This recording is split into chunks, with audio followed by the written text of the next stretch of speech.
Welcome back, ladies and gentlemen, to 2019 LCK Summer. We just had a game of League of Legends that was perplexing, to say the least, but this gentleman was certainly not. He was fantastic. 300 points, MVP point leader.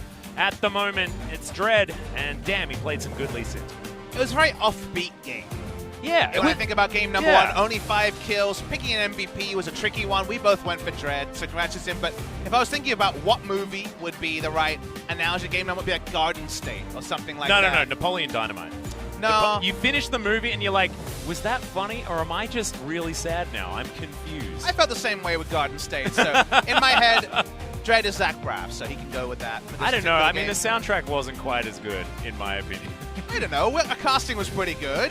We were kind of the soundtrack of the game, Atlas. That's true. That's what I meant.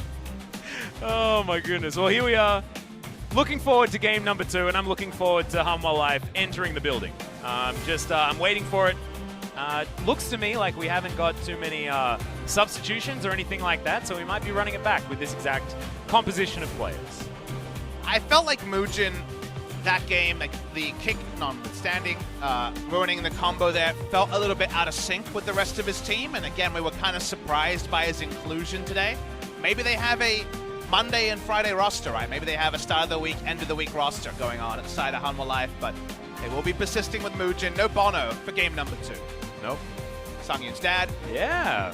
Hopefully wants to see some increasing performances. The family does come out here, so the Sangyoon fam is going to be wanting a change in fortunes. And I feel like game 1, if Hanwha Life do have the strong mental side that we want to associate with them with, it should be kind of straightforward given how offbeat game number 1 was, to throw out game number 1, out with the old, in with the new. We're going to need more new, and in fact, the whole LCK needs more new, Papa Smithy, so I'm definitely all for it as we've got Ucal in the mid lane here for the Afreeca Freecs as well. Thank goodness we don't have Ucal of the spring season because once again, I mean, he power farmed and he got himself to a position where he could melt turrets.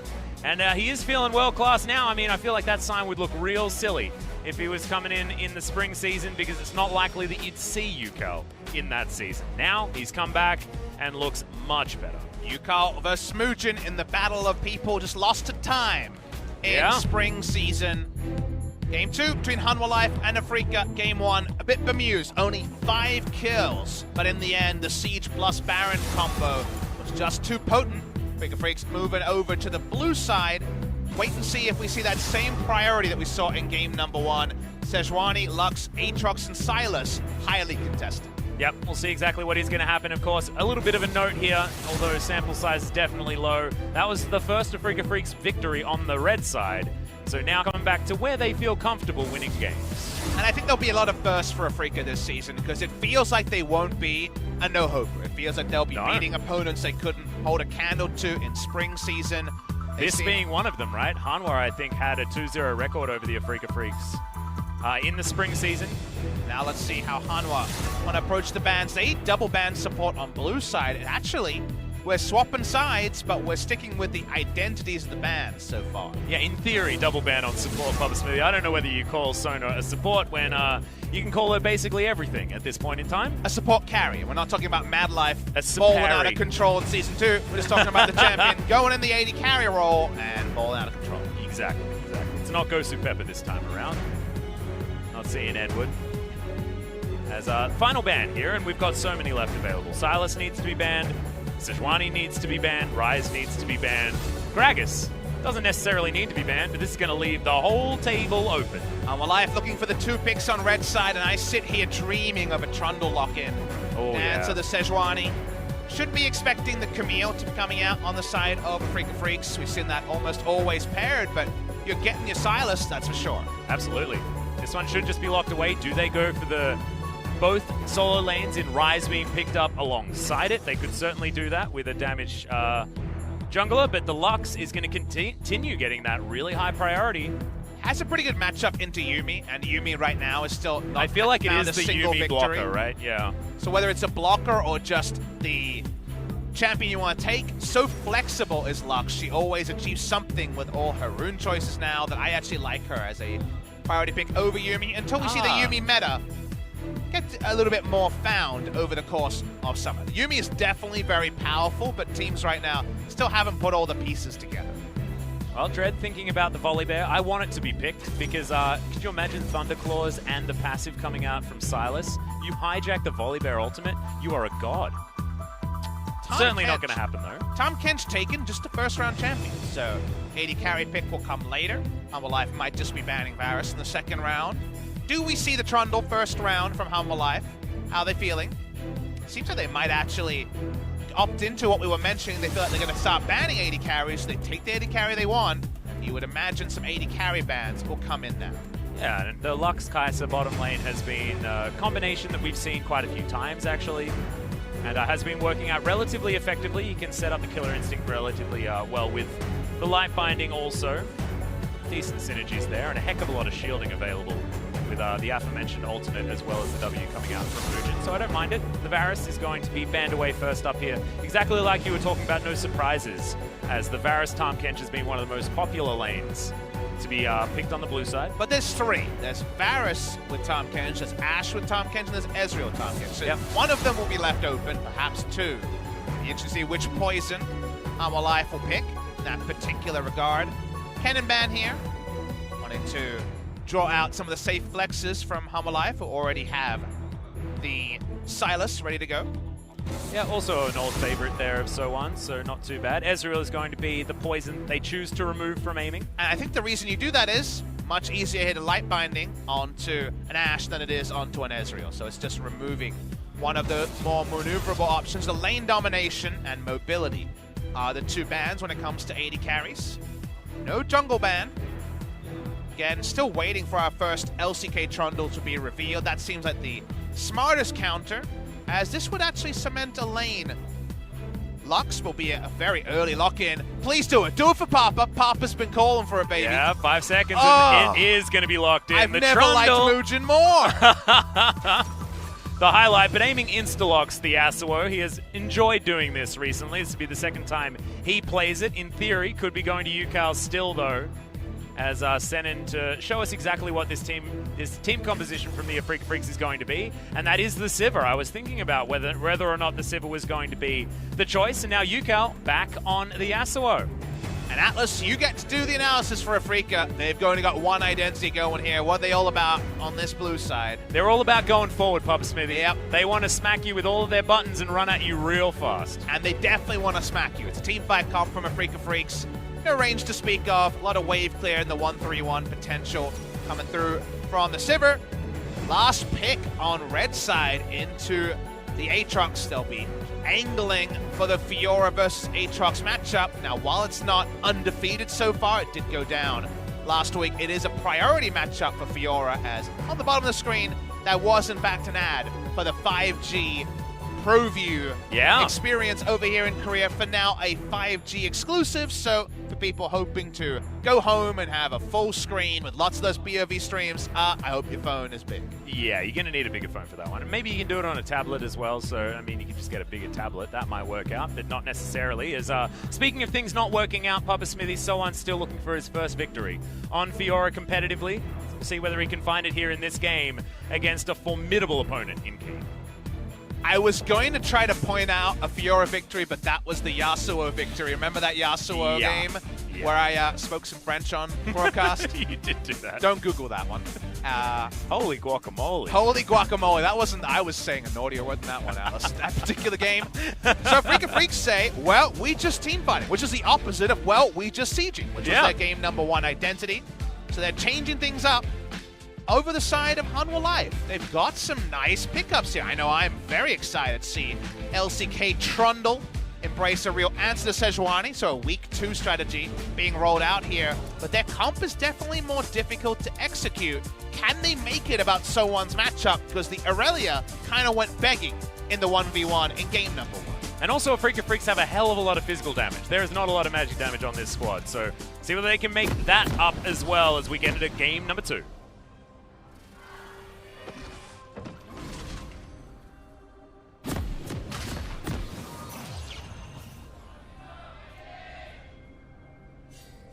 Okay, Hanwha doing their very best to pilot the Fiora to a victory for SoHwan, and the Afreeca Freecs just wanting to be over and done with this game after about 20 minutes. This is a composition that gets online at about level 6, and will be able to find fights if they can find Hanwha Life in the right position. And we've seen the best of, the Gragas Yasuo combo. It's very similar to what Afreeca is running in previous games this season. We've also seen Hanwha Life try to use a Yasuo comp that could only team fight, and it was sad, Atlas, in game number 2 of their first series of the season. So we've seen the best and worst out of these Yasuo comps. It's been a surprising amount of Yasuo out of nowhere in the summer season. So we'll see if Afreeca can force fights, because I feel like Hanwha Life have reliable win conditions, but they're a bit more non-standard, and they're a bit more specific with setup required, and they didn't show the ability to pilot them in game number 1. So Hanwha Life, again, they've got options, but because they couldn't use them in game number 1, we're waiting to see them uncoil in front of our eyes. Well, I mean, Afreeca Freecs just uncoiled in front of Key's eyes. That light binding did go wide. Tongue Lash is the one that landed. So Afreeca with a huge advantage on the bottom side of the map, as you can see. Dread over here gets himself a leash on this Raptor camp. We'll be able to take that one down relatively comfortably. Do I get a Trundle minute? Oh my God! What? Papa Smithy, there's a Halo Blade SoHwan in this game. It's true. There is. It's Dread. Am I losing my mind, or is this a bit strange? So my Trundle minute's going to be delayed. So we have to talk about Hail of Blades SoHwan. You're sitting there saying we've never seen this before, and you're right. But what did we see in hard matchup for SoHwan, Atlas? We did. Back in the day, the Fleet footwork. No steal happening there. Moojin flashes as well. Lava forced out of mid. A lot of things happen at the same Ucal time. going hyper aggressive, and this is a matchup that has worked out very well for the Silas. We in fact saw FLICKR in this exact position, I believe. Was it against Ucal or somebody else? I'm not entirely sure, but this was something that the Silas was able to pilot very effectively. So that was a Kali. A lot of things worth discussing are there. Very quickly, Yasuo has a good laning matchup into Silas because the ult steal gets him almost nothing. So in terms of melee champions trading, you get through that shield with a Q, and then you keep fighting. Hail of Blades SoHwan is along the lines of Fleet Footwork SoHwan when it comes to some of those battle options. So was taking that very often on SoHwan when he wanted to path aggressively. Also, Aftershock has a losing matchup into Trundle in a big way. Right? Yeah. It's one of the reasons why SoHwan jumped up. It wasn't just, wow, really good with melee carries. It was the fact that Aftershock was better for tanking and way worse for damage, and interacts with the SoHwan passive in a positive way because she gets so many free resists. However, you Trundle ult while the Aftershock is running, and as people know, you go into negative resist to SoHwan when your passive is no longer lingering because you lose so many stats. So the Hail of Blade is actually a tech choice to answer in the 1v1 jungle matchup. So pretty cool to see. And that was pretty cool to see as well. That was about as good mechanically you could have played that. Meanwhile, on the bottom side of the map, though, Moojin looking for Senan, but doesn't get the pillar in the right position. They will get the heal and flash out, but that should have been a kill. Trundle ganks can be oh so big, and against Tahm Kench, who always wants to be within melee range for the Devour, actually very difficult to position, and Tahm Kench often at the mercy of the Trundle pillar. I want to talk a little bit about Trundle because it's a pick that I picked up the moment the jungle changes came in, because you saw many more level 3 fights around things like Scuttles and level 2 fights, and Trundle's level 2 is pretty decent for ganking, but his level 3 is lethal for a 1v1 with his W actually available alongside the pillar. You've got the chomp, you've got the press the attack, you're a very good duelist in a 1v1 skirmish as the Trundle come level 3. And obviously, stealing away resists from SoHwan isn't as bad as if Aftershocks are, not as pronounced, but still really good. Yeah, her passive means that it will always get value, right? Taking the Halo Blades doesn't negate that. You always want to ult SoHwan as Trundle. Yes. It's not quite as advantageous as the Aftershock interaction, but it's cool to see Moojin roll in a jungle that Korea has a very complicated relationship with. The first ever Korean jungle Trundle was Cloud Templar hard randoming it in a knockout best of 5, and it always had kind of an ironic reputation since then. But the pick is just legit good against SoHwan, and it's more reliable than the Kiin that we know Ning prefers to use. Yeah. Here in the mid lane, you can see Lava actually finding his way back into this matchup, but Ucal is pretty comfortable by the looks of things. 9 CS in the lead with a wave crashing into his turret, and he's going to be very, very comfortable. The soldier build is what he's opted in for as well. He's got a sword, he's got a shield, he's well and truly ready to go on an adventure. Papa Smithy? Both teams roaming around everywhere. Cool drop, lots to take away there. It's been fun considering it. You already outlined the shortcoming of Afreeca is their very physical damage only identity. It's a lot of physical damage. And while Lava and Moojin will be a bit tanky, speaking of... Yep, aiming has to flash. That's a free one. When you get the pillar in the right spot, it's almost guaranteed death or flash. And aiming certainly realizing that one. An aggressive teleport, I believe, was what led him to that position. Last cone utilized against him. In the 1v1, Kiin has a 20 CS lead over Fiora. I think from level 3 onwards, after the latest changes, I would take Fiora. Fiora was even winning against old Aatrox after her latest round of buffs. Yep, last time we saw it as well, it was pretty Fiora favored. This was a poor minion wave spot for SoHwan that he hasn't been able to reset. Obviously, one of the few things Fiora can't do in the matchup is try to shove it in if the lane's in a bad spot. And the flow-on effect here is that SoHwan going to be a bit slower to get going in what will be a Fiora-favored matchup later. Yep, and also doesn't manage to go back and get the Tiamat as well. You can see that he definitely wanted that one, but the Rejuve bead double longsword comes in instead. He certainly wants that first item, but he won't be getting too much value out of those purchases until the recipe is completed. Moojin down towards the bottom side once again, and Lava's going to join him with that teleport, as you can see. We're going to need that Devour to be on point from Senan. Remember, no flashes on the bottom side. It's a decent spell shield, but now that one's on cooldown as, oh, that's a very dead Tahm Kench. Aiming's going to follow as well. Look at the tanking of the turret working out beautifully. Sangyoon going to survive. That's going to be turret plates aplenty for Hanwha Life. Aftershock proc onto Key. He throws out the shield onto the team. Yes, Sangyoon taking aggro wasn't ideal at the end, but otherwise, just a piece of poetry in motion from Hanwha Life. After a game 1 where they never got all their bearings together, that one was great to watch. Yeah, and now Lava actually goes back to buy some items, because Papa Smithy, look at the disaster in the mid lane that's ensuing. If he didn't get both of those kills, I would have almost called that a lost situation. Yasuo SoHwan, not quite the mid lane Camille, but along those lines with the SoHwan synergy, and we talked about the trades for Yasuo are winning ones. You're right, he needs 2 kills to just catch up. I don't even know whether he has. Like, that's 2 turret plates as well as a 30 CS advantage. Ucal's probably still in the lead. And they might actually just both be growing bounties if we keep seeing kills for Sylas and farm bounties on the other side. So beautifully done from Kiin. The double life binding, just amazing. Gets the Aftershock proc, hits the shield, perfect dive. You know, Sangyoon taking aggro is not perfect, but otherwise, you know, there's nobody bot side, so it's not like he's going to die. Really nicely done in that scenario. And yep, we get the goal confirmation. We exactly even. Thankfully, I've still got it. Still got the calculations. But aiming instead and losing on the bot side. So, not ideal. Meanwhile, top side of the map, though, is still Kiin, trashing that matchup, and Afreeca Freecs with control here. Around the river, that is only a hijack on a Glacial Prison. That is not going to get them this Infernal Drake. So Afreeca still able to pick things up here on this map. Moojin now does have his Barmy Cinder, not quite with his Cinder Hulk just yet, but Dread is in a similar position. As our Life Binding line lands on Senan, you can see so many of our players have been putting time into the Lux, but remember the type of player Key is. He was always the mage support player forever. This guy was so good on the ranged casters. And that's why when the season opened and Yuumi and Lux were the meta supports, you were like, man, this guy is ready to go. Key was always counterpick Nami, counterpick mage support. Oh, that was so clean from Kiin. Gets out of the way of the riposte really nicely. It's a hard matchup. SoHwan like a book. And this is nameplates on, it feels like a bit in the 1v1. SoHwan is a capable top laner, but an incapable Fiora player so far. And look, even outside of that, it's Kiin. So, yeah, he is a great top laner and is able to make a hard matchup. But remember him winning the counter matchup against Sword. He was Aatrox into Riven and won that matchup. And that was considered a hard counter on the Riven side. Nice stuff from Kiin. But, you know, top side going better than expected for Afreeca. The turret dive bot lane better than expected for Hanwha Life. And it's one of the rare times where it's actually taking Aftershock outside of a usual case. We don't usually see Aftershock against Tahm Kench because he doesn't apply any engage pressure. But guess what Aftershock does allow? Clean turret dives. Yeah. Well, apparently Kiin, he might barely even need to turret dive this one as he's looking for more knockups. SoHwan not going to get pulled back there, but every single time, if that riposte is on cooldown, Kiin kills SoHwan in that position.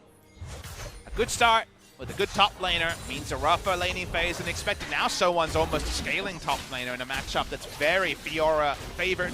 But the flow-on effects are also huge because Shelly should theoretically be free with SoHwan making his way back to lane now. Moojin has to gank a minion wave to stop Kiin from taking all of the turret plates on the top side. And now, Afreeca Freecs are in this first world problem situation where they're like, oh, we want to use Shelly on the top side, but we won't get enough value because already Kiin has smashed down that turret. And that's why I love that you bring on the clear on-map flow-on effects, because it's 3 turret plates for the Aatrox. The Fiora has to take a bad back, so Moojin goes top lane instead of taking the Rift Herald, and even worse, Kiin roams top lane to try to help with a Rift Herald take and watches the enemy take it against the on-paper Fiora-favored matchup. And it looks like Dread is still going to put Shelly towards the top side.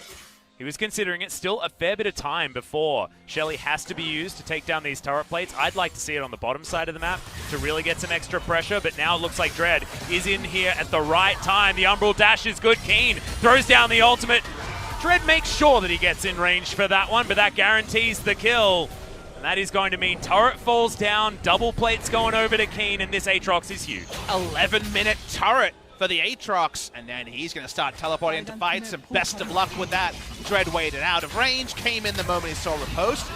Honestly, couldn't have been any better from Afreeca's jungle top duo. Yep, Lava was looking for the knockup from the pillar, but the pillar missed the slight knockup interaction there, which is why you saw the hijack used on the last breath. That hasn't necessarily been the greatest when it comes to synergies, especially on this Hanwha comp that don't have any knockups outside of the displacement on that pillar. It just feels like we're getting an early game Sivir comp. It's going to be very much Afreeca trying to get their work done, because for Sivir, realistically, can farm 3 items, because we already know that armor stacking will be real on the side of Hanwha Live. So Afreeca really is in their benefit to keep playing this aggressively, because Hanwha Live can't manage that duality of stacking armor and buying core damage items pre-25-30 minutes. And I feel like now we need to talk about the thing about Yasuo that we don't get to talk about all that much, which is the armor shred of the last breath being actually huge if you're going to be stacking the armor this much. We'll have a look at this one though, because Kiin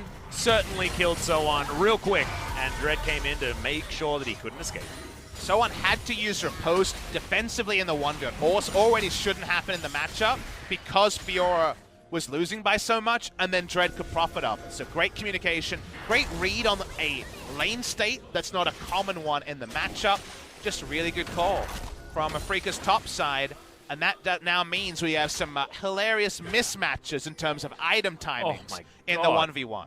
Yeah, and we've also got an Aegis of the Legion already completed by Dread here as well on top of this Cinderhulk. He's also got Ninja Tabi. He is out-farming Moojin by a bajillion in that jungle right now, or at least it feels like it. As Moojin's lucky to get himself a control ward there. Ucal coming down, wanting to steal away a red buff from his own team.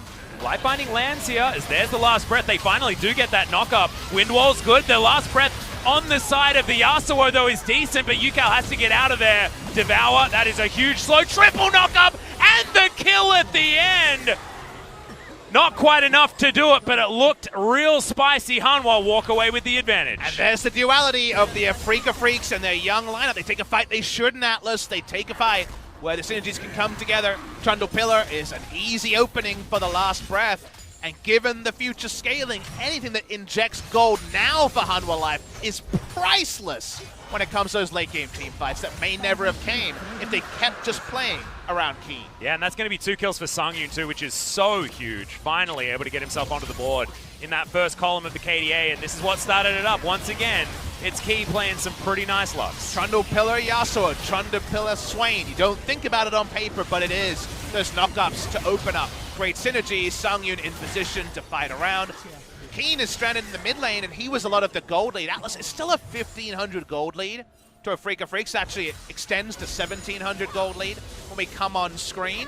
And yes, Afreeca still hold the gold lead, but as a full AD comp against a team that can actually stack armor because they have tanks, the gold lead getting smaller and smaller for the scaling comp. Hanwha Life is scaling in the truest sense of the word. Yeah, I mean, they have tanks. I guess they have Moojin, but is anybody else really going to be able to stack the armor? Lava can build some armor, potentially, but you're right.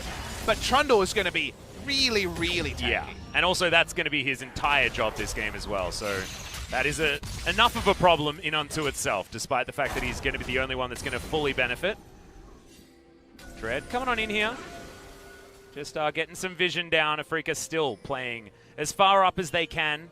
It is just the most disgusting CS advantage here for Kiin. 40 as we check in. Power dive here is Moojin and Sangyoon walk up.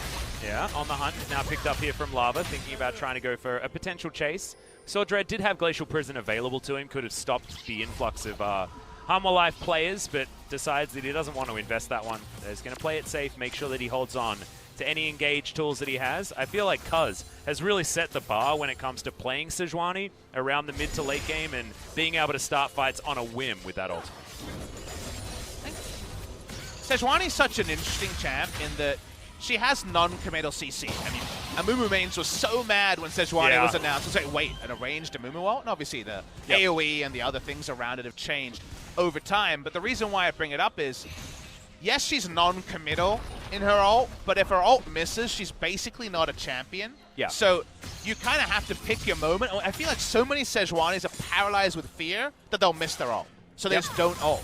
So when you see Cuz walk in and make it happen and be clutch on SoHwan, you see the full maximum potential of the champ, but we always wait and see it unfold in front of our eyes. We're never quite sure how the SoHwan will look. And also, Cuz misses ults all the time.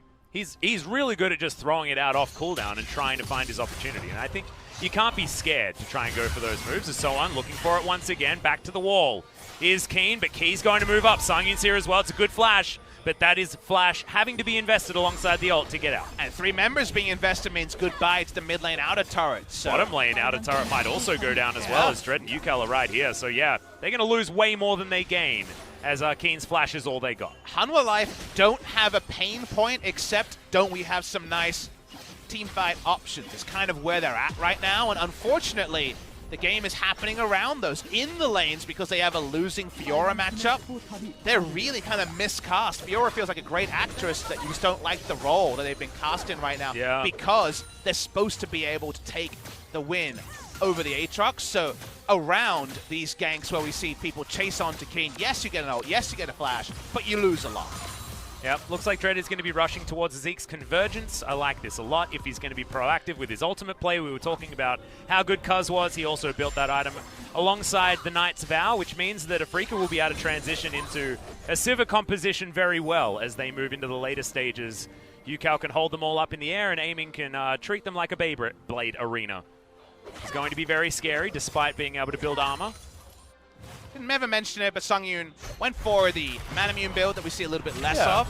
After the turret dive was successful, I think he would kind of could have gone either way, so don't have a problem with this. It's a very quick Q evolve, so at least he could always trim waves, even if his attack speed will be a lot later in terms of the evolution times. Miramana, we'll wait and see the timing. Always going to be much later than an Ezreal, just because you don't have on-command ability to charge your tier when there aren't minions around. Yeah, exactly. You can avoid Seeker as often as you can, but even that is going to get through your mana. Kiin pulled back with Infernal Chains, but he can eat some Honey Fruit if he would like to, but everyone is scared of Kiin at this point in time, and Kiin remembers that. Just there. Lava here on the bottom side. We'll see whether him and Ucal are still able to juke it out. Looks like Lava's giving Ucal a lot of respect, as Afreeca just seem to be able to shove these waves way more freely and effectively than Hanwha have been able to. Hanwha have never been able to wrestle back tempo, despite being able to find team fights in their advantage. Afreeca, with all that map control atlas that you get, with your ability to painlessly push waves, don't have to respect the enemy, can also have Aatrox just play alone. Yeah. Doesn't have a note button, but he knows to leave the turret now as they're You can just say no, but leave, yeah. They run the map, and it feels like Hanwha Life are just trying to handshake a team fight where if Afreeca keep doing what they're doing, outside of one mistake, walking out too far in their red side jungle, it doesn't matter what Hanwha Life's team fight looks like if they never get one. Well, that is going to be the missed ultimate. I like it from Dread. Went for the attempt, as the supercharger was very quick on the fingers there from Sangyoon, so nicely done. Wonder what chat's spamming right now. Hopefully that means that Hanwha Life will be able to more aggressively push out a couple of minion waves while the ult will inevitably be on cooldown. Yeah, not exactly the longest cooldown for the Glacial Prison at this stage of the game. Level 11 now for Dread, so it is going to go down just a little bit. You know what's bad? Where SoHwan missing ult is actually really important to allow Hanwha Life to farm for a bit. Yeah. In multiple lanes, but that's just kind of been where we're at in this game. 3 turrets to 1 is going to be that score line here as the entire outer ring has been taken. There is almost a free one on the top side, though.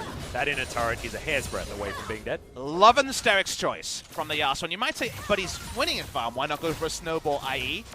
Afreeca want to fight before any of those armor items are there, even for Moojin, let alone anyone else. So why not go for the one where you just spam R and you take whichever one you get as the Yasuo. You don't have to think about your timing when you've already got some defensive utility. Yep, not to mention you want to be activating that as quickly as possible given the armor penetration that you'll have available to you. Kiin is going to get bullied away from this blue buff as SoHwan doesn't actually pull the trigger on the grand challenge. Saw Kiin not wanting to go for that 1v1, didn't know where the rest of Hanwha were on this map. SoHwan will be able to get rid of the Aatrox. A lot of big gold leads. On the left side of your screen, only sangyoon has a good amount of gold, and even then, no bounties. In fact, I imagine that's just about time of farming here, because 250 gold bounty on Sivir, despite having no kills. Yeah, that is a big one. That's actually a very weird stat as well, because he's behind in farm by 10 against his opponent. So what happened is, you notice when we saw Hanwha Life being scared to hit minion waves, in that time, Sivir just farmed a lot in a short amount of time, and grew up a bounty out of nowhere. And now it's up to about 300. Also had a few turret plates under his belt as well, which is the location of a lot of this gold lead to the tune of about 3,000, aiming with quick fingers there. On the spell shield, it's going to stop that Void Seeker, but this is the turret that I was talking about. Very easy money to pick up on this map to extend that lead even further. And it's just so hard for Hanwha Life to change this game. Afreeca continue to play close to a perfect game for the comp they were given, because there was a lot of different headaches to consider. All we can say is Afreeca's comp easy to execute. Hanwha Life has a lot of answers, but right now hasn't been able to use them, kind of like game number 1. Well, the problem is that we started this game and Afreeca said win lane, win game, and they won lane by a lot in their solos. And bottom side of the map winning was just not enough to get Hanwha any further back into this game. You can see Aiming's even able to pick up some blue buffs here because there's a Yasuo and an Aatrox. Doesn't have to contend for anybody else wanting to get any mana back. But win lane, win game doesn't usually encompass the top and bottom comps that we had here. It's what happened though, so was just some great play in top lane, especially sangyoon with double buff. And sangyoon does a lot of damage at the moment. Scary. However, so many plays like this where you throw down a pillar, you completely back away. Here we go. Yeah, it's Arctic Assault buffered really nicely, but it's not enough. Okay, Senan able to get the Devour in. No one dead just yet. Moojin, the first to go down, and the ultimate there from Ucal is going to secure it. It's 2 kills already here for the Afreeca Freecs. No knockup is going to come into SoHwan. Decent flash there, trying to lunge around this fight, but the resets were there for the Aatrox. See you later, Hanwha Life, and welcome to Baron, Afreeca Freecs. Perfect time for a fight. Afreeca finally say, let's go, and oh boy, it's with Kiin in position. They that was a onto the clean Baron, ace. and it's another Baron super early for Afreeca Freecs. This is what we saw out of Kingzone last week. This is the kind of decisive play that we were watching out of them, and we were praising them for so much. As the Afreeca Freecs have done it, they've done their homework. It's been a lot of SoHwan comes for both of these teams, but man, this buffering of the Arctic Assault was beautiful. It's such a desperate engage from Hanwha Life because they just want to fight. They desperately want to fight. But they so easily turned by Tahm Kench, and then Kiin's in the back line, while Yasuo has the Zeke's convergence and the ability to just hit whoever he damn wants. Yep. Oh man, the Zeke's convergence on top of the Yasuo. I didn't even notice. I thought it was definitely going to be on the Sivir, but that was great. The adaptation. Afreeca Freecs very happy. As it's another ultimate, but that's a... Yeah, okay. Good stopwatch, not good enough. Bot lane dive, beautiful from Hanwha Life. Unfortunately from there, top lane losing as the cascading dominoes are so clear in this game. A top difference game might end really early. And while that bottom lane dive was happening, remember that Ucal was getting just the most gigantic lead in the mid lane when it comes to creeps and turret plates that actually the gold didn't change after that happened. And if you have a look at it now, Afreeca Freecs are ahead by 10k. It is a gigantic lead at 25 minutes. Should be a game-ending one, Atlas. Very difficult to reconcile how Hanwha Life get the fight they wanted later. Later's never coming if Afreeca keep breaking the bases. Yeah, and speaking of breaking things, Papa, I mean, we were talking about this series. I was talking about Hanwha before the Sandbox series, thinking they had some opportunities. Speaking of which, Ultimate does fly in. Ucal going aggressive on the bottom side, just dashing through some minion waves. I thought he was fighting someone. He wasn't actually, as now Hanwha are looking for him. Nice dodge on a lot of the abilities. Finds the ultimate once again onto Lavu. Goes into his Zhonya's. Grand Challenges popped very early, but the Devour denies any sort of re-engage as Kiin looking for more. Riposte does nothing, and Hanwha, they have nothing. Even though it was 1v3 for a bit, it's just a prank from Hanwha Life. They know they can't hard engage, and with the Baron still up, they're trying to break the base again. Yep. Inhibitor turret should be going down here. The inhibitor was dealt with, of course, by Ucal in the meantime. They feel like they've taken just enough here as Ucal doesn't have a lot of health bar left and really wants to buy that Infinity Edge so that he can have some fun with it before this game is over. That fun means we're probably going to have quite a long break, Atlas. This has been two very fast games, even though the lull states were actually long in both of them. Game number 1 and game number 2, the kills weren't necessarily backing up the play, especially in game number 1. So IE is done. Sterix was there earlier. Look at how much wallet smacking there is, Atlas. This is gigantic. 3,000 gold in the top lane, and I feel like Kiin has barely even been in a lot of these fights. He's fashioned himself for 2-0-3, but I don't even know where it's come from. I feel like the Yasuo was absolutely huge in a lot of these, and he's ahead by 2.5k himself. As our resident wallet smacking analyst, what brand is the Afreeca wallet this game, and what brand is the Hanwha Life wallet? Because I feel like we got some brand names going on. Yeah, well, I mean, there's definitely some no frills on the side of Hanwha Life because they have been playing relatively low interactive League of Legends and just falling over. How about it's on the Afreeca side, the Gucci wallet? You know, yeah, nice I'm thinking designer. Yeah, okay, Gucci. And it's like Rip Curl or something on the side of Hanwha Life. Straight from Torquay into the back pocket of Hanwha Life. Because what does a Rip Curl wallet let you do? You leave work early and you go surf. Yeah, and you that's go all they surfing, can do. And also, I mean, it's not going to get opened by itself. Thankfully, it's got that sweet, classy Velcro there. I completely understand, Papa Smooth. That's great.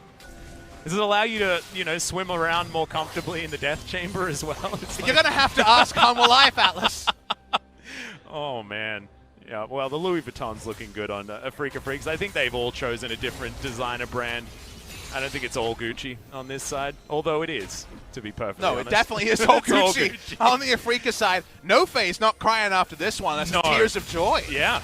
In fact, he might be crying, but like you say, it is going to be those tears of joy. As the inhibitor is now what's going to be under siege. Afreeca Freecs thinking about playing some League of Legends now, using their sweet new toys they picked up from the shot. Light Binding is going to land there, but Kiin able to Umbral Dash to get out of the way.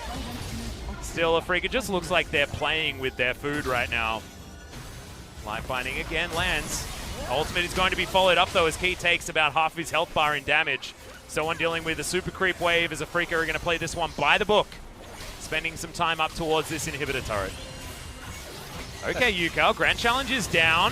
Good positioning there from SoHwan as Senan gets on over. Actually able to get there. The flash wasn't late enough. Oh, the two-man hold-up with the last breath, but he's just going to die. You always get excited by it as sangyoon has the evolution on the queue, finishes off the piggy, as Afreeca finish off the base, but lose 2 of their members. Uh-oh. Ucal's wallet only has 1 C on it. That's the wrong Gucci, Atlas. No. It's been off-brand in this one, unfortunately. And yeah, it's well caught. It's not Gucci when you buy it at the station, Ucal. Come on, man. But it was such a bargain. It was like $30 only. Yeah, no, it doesn't work like that. Come on. Do you think Ucal knows how much a Gucci wallet costs? I don't think he does. Oh, maybe. I don't know. After his performance on KT, I would have paid a bit for him. Well, this performance was a little bit to be desired. Walked up, and he'll say he was baiting for the top inhibitor to go down. I think they could have got it without his death. Yeah, and Senan was unable to get over the wall there with him as well, because I believe that's just not how that works anymore. The nerf to Tahm Kench being pretty outspoken in that particular exchange, but the damage had been done largely, as like you say, they were baiting for the top inhibitor. I mean, it's 3 inhibitors down, so it's still a good game. I mean, this game is still about as over as it can be. 2 Infernal Drakes, a Cloud Drake so you can move faster towards the enemy. You never want to say it because you're like, ooh, all AD damage, but can you remember all the games where one team on paper had the scaling, fell behind, and caught back up? I can't this year. It almost never, ever, ever happens. If you stay competitive, maybe. But if you're 10,000 gold down, you just never get there. The only example I have this year is Griffin against Hanwha Life when they were down 8k. This is currently Hanwha Life down 8k. But this is a composition that, like you say, you run at the opponent with 2 Infernal Drakes and a Baron, and you're just going to win the fight, Pop, right? I mean, you're going to dance around in the mid lane waiting for a minion wave. Like, at least they're having fun. Beat Poro Bristle doesn't deserve that, Ucal. Well, that's the kind of game we have here. Hope you're having a sing and a dance at home. We certainly are having one here at LoL Park if you're an Afreeca fan. Not so much if you're a Hanwha fan. Sangyoon's dad's not going to be as proud of him here today. He, of course, was in the audience. That being said, Sangyoon has been one of the players that's been actually doing stuff. Speaking of doing stuff, On the Hunt has been popped here as Ucal looking to try and get some damage down onto Sangyoon. That Q still needs to be respected, and he does not have a GA completed. Dread able to get out of the way here as it's just inhibitors getting re-killed. Soon the super creeps will be too much to overwhelm Hanwha Life. Their siege is desperately poor, but super minions can do it for them. Super minions push up. If you get the right connection, you dive. If you don't need to. So yeah, Infernal Chain, speaking of connection, is going to land really nicely there. Sangyoon has to go into his stopwatch very early. Lava's going to get pulled up into the sky. He's got a Zhonya's, though. Will be all right here as Kiin diving into the backline, taking matters into his own hands, gets himself the reset on the ultimate, and now the Nexus turrets will finally be taken down, but not before the ace is completed. SoHwan on the fountain is just going to have to wait as far back as he can and watch his Nexus get destroyed. Afreeca with the clean 2-0. And also the explosive speed in which they could end both games around the 30-minute mark or earlier means the Afreeca Freecs are on a streak, Atlas. They are 2 wins in a row. They take down SK Telecom T1 in a fashion that would surprise some. They follow that up with an even more impressive victory, and now Hanwha Life have to once again pick up the pieces. They've been a bit Dr. Jekyll and Mr. Hyde so far in the summer season. I feel like we don't know which Hanwha Life we're going to see each day, but once they come out, that is the Hanwha Life we're stuck with, unfortunately. Their sandbox series was very similar to this, like they just got rolled over and then rolled over again. And you know what? I hope this is the Afreeca Freecs we're stuck with. Oh, because hell yes. They will continue to never be a team you can count out against any opposition. They've already beaten SKT. They now get what feels more and more like an expected victory over Hanwha Life Esports. I want to see Afreeca against the contenders and see how long can they keep up this charade. Because if they go the first round robin and continue to build, I think Afreeca might be here to stay and suddenly in late Worlds qualification contendership. That's exactly right. They have made runs in the past. We'll see whether they can do it here in summer of 2019. This is just a team that I really enjoy watching, though, to be honest, with Dread now offering that young flavor to the jungle, being able to start off these fights, and Kiin still playing just as well as we remember him. The Aatrox into Fiora matchup is not an easy one, but he certainly made it look easy up against SoHwan here today, who was recently on a tear. His last series was a 2-0 in their favor, making his debut for Summer. But in this game, it really felt like this was national top laner Kiin. Hard carry for Afreeca Kiin. In spring season, the story was so clear. Can you guys just get up to the level of your top laner? Just like Gen G was, get up the top to the level of your AD carry. And Afreeca are growing up around Kiin's kind of very young in terms of the amount of time he's been on the Rift, only a year and a half, but the results came very fast for him. Nice to see the team catch up to him, because if they can do that, not many teams can afford to look past the Afreeca Freecs. And it's just so good as well here, because not only are they getting up to the level of Kiin, but they're actually unlocking Kiin on the map here as well, because as long as Ucal is a threat, then teams have to worry about what this stray Yasuo is doing on the map, and not just worry about the Kiin successful 1v9 that everyone talks about. Global fans smile as just a welcome reminder, because Kiin didn't have a fantastic performance against SKT in that victory. This was the vintage Kiin this time around, and we get what ends up being a very quick victory for the Afreeca Freecs. So our only orders of business is to crown our MVP. I imagine Kiin is going to be in heavy contendership there. I think so too. Push forward with the interview, and then suddenly it's a long break to all action-packed second series. It's actually Griffin versus Sandbox in our second series. Exactly right. Our new addition in 2019 that had so much success in the spring season in Sandbox that are coming fresh off their emphatic victory and then emphatic loss, one after the other. Which Sandbox are we going to get today is an interesting question. And Griffin, of course, only suffering one defeat so far in game score, but still 2-0, really up there with Kingzone in that first position when it comes to match score. So really exciting to see from those guys. But I want to hear this MVP interview and check out some of these highlights, Papa, because this is an Afreeca that has really changed moving into summer, despite this dive being pretty good from Hanwha. Exactly. This was Hanwha Life's best moment of the series by far. The coaches would have loved it. It was definitely fantastic execution. The top lane and mid lane just rolled over. The mid lane more understandable. Yasuo, good matchup into the Silas. The top side, a surprise for sure. And the end result was Afreeca just kept running in 3 lanes, and the moment they did that, and moments like this on screen couldn't happen, there was just no ability for Sangyoon to spread his lead from that turret dive into any effective team fights.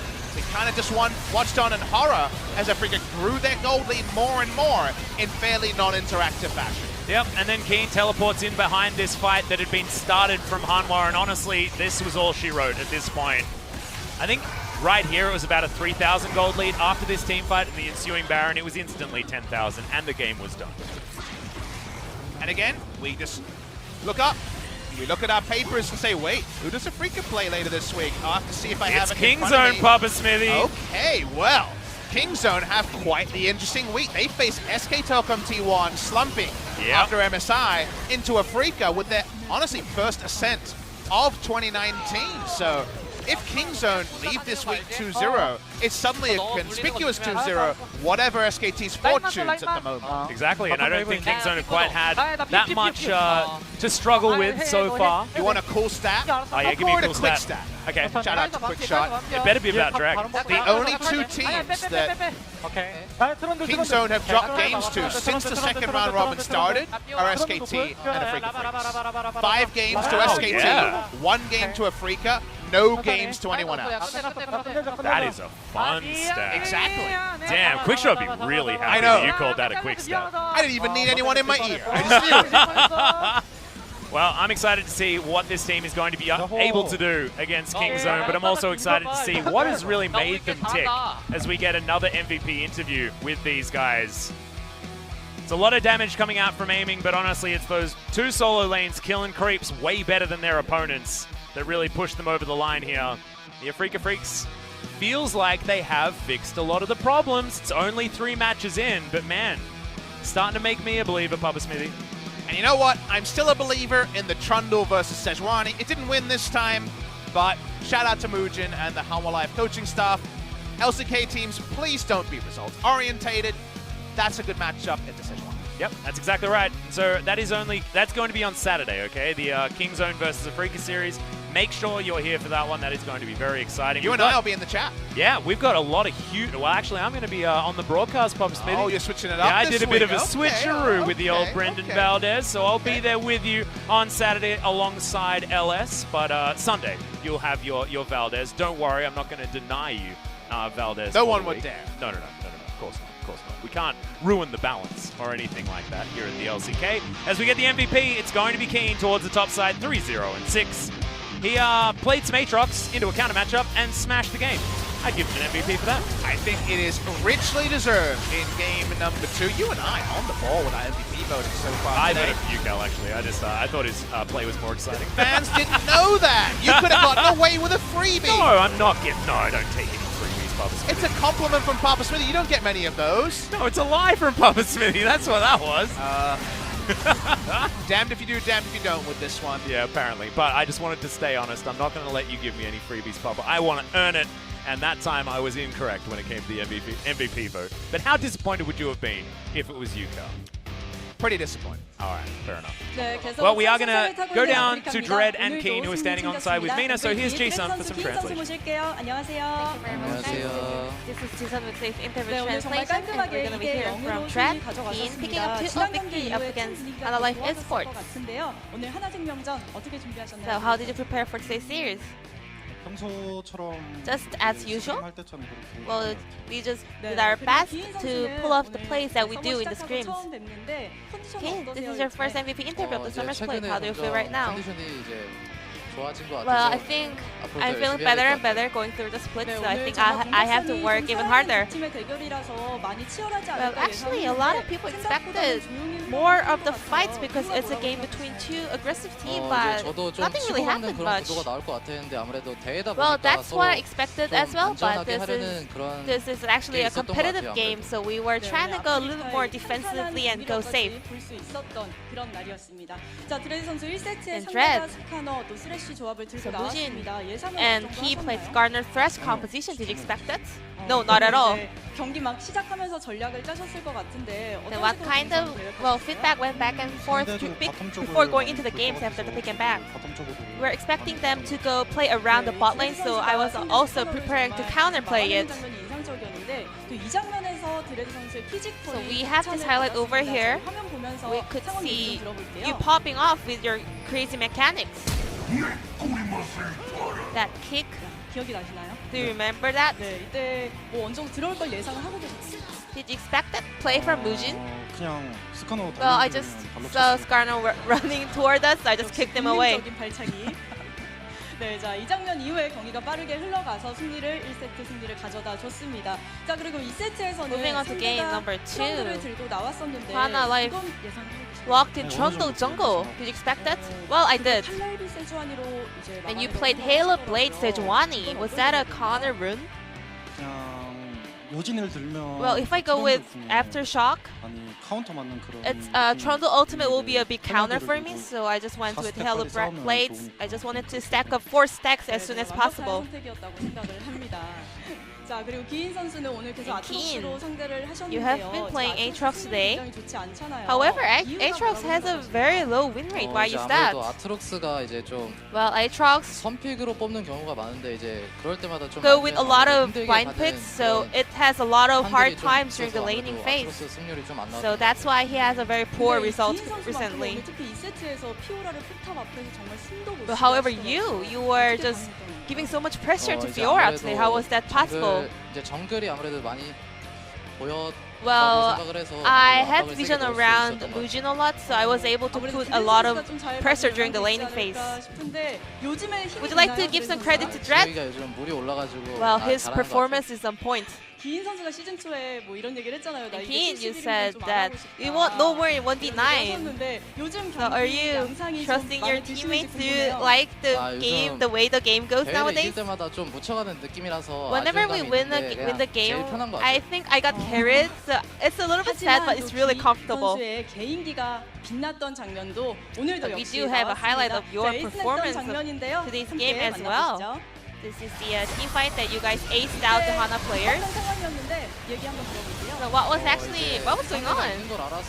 We knew that they were grouped up over there, so we were ready for this team fight, and I keep it in. But I think we were just able to just grab some good results. 적은데도 불구하고 전혀 You were 진출지 so 않는 low on health, but you were so boldly going inside. 많이 달아 있어서 이제 좀 무서웠는데. Yeah, I was a little bit 어떻게 잘 풀린 것 afraid 같아요, when my HP went 기인 선수가 so low, but 71 I just 분 somehow 앞으로도 did it. 하실 것 같다는 생각이 조금 드는 장면이었습니다. 자, 승리 다시 한번 축하드리고요. congratulations 요즘 또 on the win. 화제가 되는 게 And 유칼 선수의 another 보이스인데 오늘은 hype 팀원들도 around 굉장히 Afreeca 잘 is Ucal's mic check, you know? And also we could see a lot of follow from the teammates. However, 아무래도 Kiin, you 우연히가 always 좀 stay 오코드 so... 레코드 그런 걸 좀 신경을 silent. 쓰는 것 같아요. 얘가 약간 I think Ucal is paying too 컨셉질을 much 하려는 것 같은데 이제 attention to 거기에 the off 저까지 the 좀 record stuff. 보이스를 채우면 But if 좀 I- 터질 것 같아가지고 좀 Well, 말을 so 안 하고 있어요. if I add on to that, it's gonna be too much, so I'm 유칼 just 선수에게 staying 맡기는 quiet 걸로. and remaining quiet. 자, 다음 경기가 이제 킹존과의 경기입니다. Your 정말 next 기대가 game will be up 되는데 against 요즘 Kingzone. 아주 상승세를 제대로 타고 This 있는 is 팀이에요. the most 그래서 hyped 어떻게 matchup 분석해 this 주시나요? week. You guys, both teams are on the best performance. 이기지 않을까 생각이. As long as we perform as we do normally, I think we can win. 믿음직스럽습니다.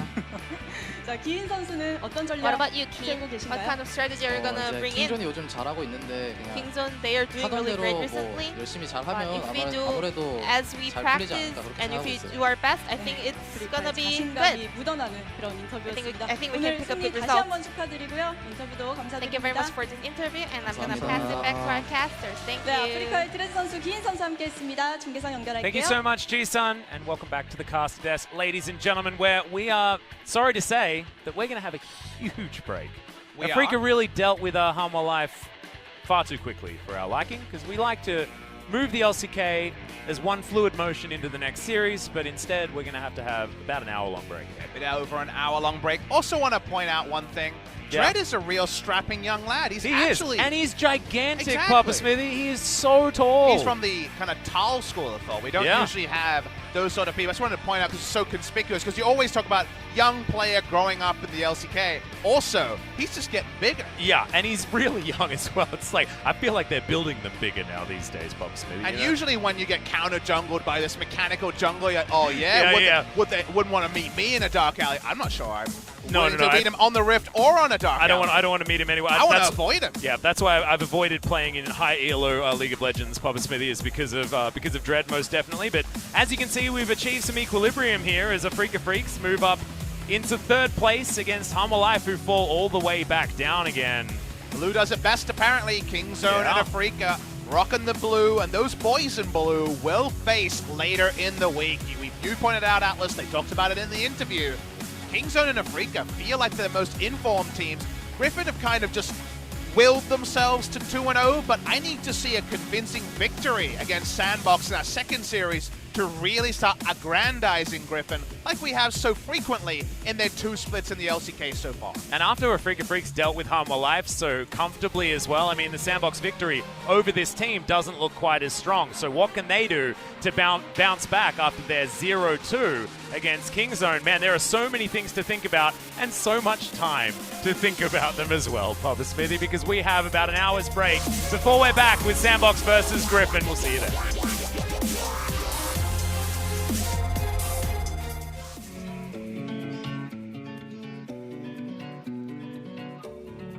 You take me higher when I feel low. Make my world brighter when I'm alone. I keep on rolling, all with your fuel. You're like my gasoline that makes my dream come true. 'Cause this is the beginning.